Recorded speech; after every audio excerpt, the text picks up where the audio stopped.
Salut les amis, j'espère que vous allez bien. On se retrouve pour le journal du football. On parlera du Clermont Foot Auvergne. Et oui, il fallait que ça arrive. Jean-Michel Aulas qui charge Juninho pour terminer avec Hatem Ben Arfa.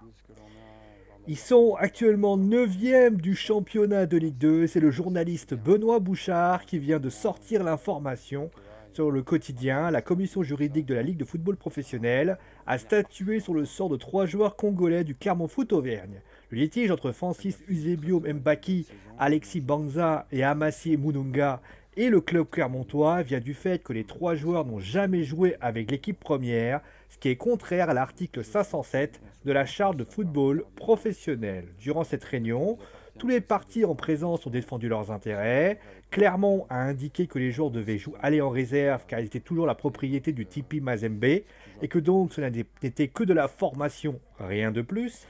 D'ailleurs, le TP Mazembe a confirmé cela par un courrier indiquant qu'ils avaient 50 contrats, dont 2 en prêt du côté de Clermont. Sollicité par la presse belge, le journaliste a indiqué dans son article que cet article justement ressemblait beaucoup à des recrutements faits par des clubs belges. D'ailleurs, les dirigeants de Clermont n'ont pas été en mesure de confirmer l'existence d'un prêt entre les deux clubs. Une négociation a eu lieu et une rupture de contrat aurait été proposée avec des indemnités. Si cela ne se fait pas, Clermont devra les réintégrer dans le groupe professionnel.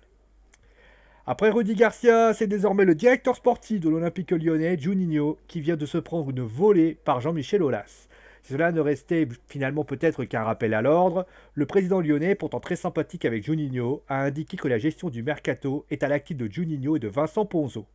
Il parle notamment de Memphis Depay et ainsi de suite. D'ailleurs, pour ceux qui pourraient imaginer un non-choix de Juninho pour Rudy Garcia, le président de l'Olympique lyonnais le dit, c'est Juninho qui l'a choisi sans aucune intervention de sa part. D'ailleurs, il le dit, il était là. Si la sortie peut paraître étonnante, elle peut se justifier par le début de saison difficile de son club. En effet, l'OL est 14e de Ligue 1, loin des ambitions du club. Libre de son contrat avec Valladolid, Hatem Ben Arfa peut donc décider de signer où il le souhaite, et justement, un club se serait positionné sur le joueur français. En effet, Jean-Louis Gasset, entraîneur de Bordeaux, a admis que des discussions avaient lieu entre le club et lui pour tenter de récupérer le joueur. Hatem Ben Arfa ne serait pas contre l'idée, face à un entraîneur qu'il apprécie beaucoup, justement qu'il l'avait vu en équipe de France. Il serait donc ravi de travailler à ses côtés. D'ailleurs, en ce moment, des discussions sont actuellement en cours. En tout cas, s'il y a recrutement, les Girondins de Bordeaux devront faire comme Rennes ou d'autres, et bien devront être donc patients car le joueur sera à court de compétition. C'est désormais la fin de ce journal du football. J'espère que l'émission vous a plu. En tout cas, portez-vous bien. Gros bisous tout le monde et à très vite.